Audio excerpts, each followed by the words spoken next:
बोल सतगुरु माता सुदीक्षा सविंदर हरदेव जी महाराज की जय।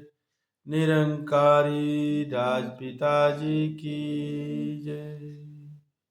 एक तू ही निरंकार सच्चा साहिब रात बनाए मौसम भी तैयार करे। यही सूरज चांद बनाए पैदा दिन और वार करे। मेरा साहिब बड़ा है सबसे समझे बिरला इसकी चाल। अग्नि वायु पानी साजे धरती नीचे और पाताल। रंग बिरंगे पुतले साजे धरती रंग बिरंगे पुतले साजे और चलाए डाल के जान। कोई कोई जान इसके रंग को बिरले कर पाए पहचान। जैसी करनी करेगा कोई वैसा ही फल पाएगा। साहिब का दरबार है सच्चा जो बीजे सो खाएगा। सच्चे का रक्षक यह सच्चा सच्चे को ही शान मिले।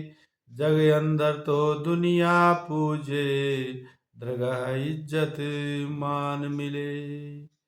कच्चे पक्के आगे जाकर करनी का फल पाएंगे। कई अवतार गुरु के बंदे बिल्कुल बख्शे जाएंगे। एक तू ही निरंकार। कहते हैं सतगुरु महाराज जी, जैसी करनी करेगा कोई वैसा ही फल पाएगा। साहिब का दरबार है सच्चा जो बीजे सो खाएगा। तो संतो गुरु महाराज जी का कहना है कि जो बीजे सो खाएगा। जो इस मन रूपी धरती में हम अच्छे संस्कारों के बीज बोएंगे तो सुंदर संस्कार मन की सुंदरता आत्मा की सुंदरता और जन्म मरण के आवागमन के चक्कर से बाहर करने का कारण बन जाएंगे। और यदि फल अच्छा नहीं, यदि माड़े संस्कार, यदि संस्कार कच्चे संस्कार नीचे संस्कार के बीज इस मन रूपी धरती में बोए जाएंगे तो फिर हमें नरक की योनियों की सैर करनी पड़ेगी। इसलिए गुरु महाराज जी समझाते हैं कि जग अंदर तो दुनिया पूजे।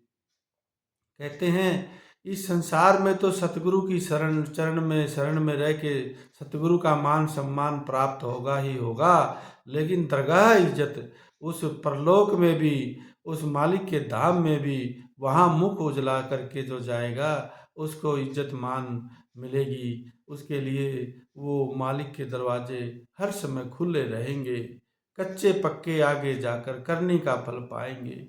यदि इस जीवन में इस संसार में रह के हमने अच्छे कर्म किए हैं या बुरे कर्म किए हैं, कच्चे कर्म किए हैं या पक्के कर्म किए हैं, दोनों का करनी का फल हमें आगे जाकर भुगतान करना होगा। फिर कहते हैं कि कहे अवतार गुरु के बंदे बिल्कुल बख्शे जाएंगे।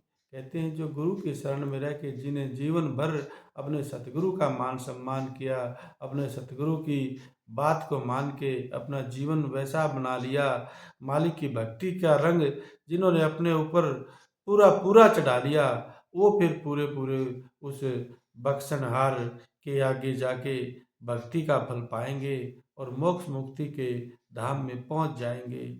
इसलिए कहा भी कहा है कि प्रारब्ध पहले बना पीछे बना शरीर, और जो सा कर्म करेंगे वैसा फल पाएंगे कह गए दास कबीर। तो हमारी प्रारब्ध जो पीछे के जन्मों का हमारे पुण्य कर्मों का फल है वो इस जन्म में भोगा जा रहा है, वो उसको प्रारब्ध कहते हैं। और अब इस जन्म में जो कर्म का कच्चा पक्का कर्म जो फल बन रहा है वो फल आगे की योनि में हमें भुगतना पड़ेगा, उसको प्रारब्ध कहते हैं। तो अपने प्रारब्ध को हमें ऐसा बनाना है, ना हमें अच्छे कर्मों का फल भुगतना पड़े, ना ही माड़े कर्मों का फल भुगतना पड़े, सीधा सिर्फ मालिक के धाम में पहुंच जाए ये आत्मा।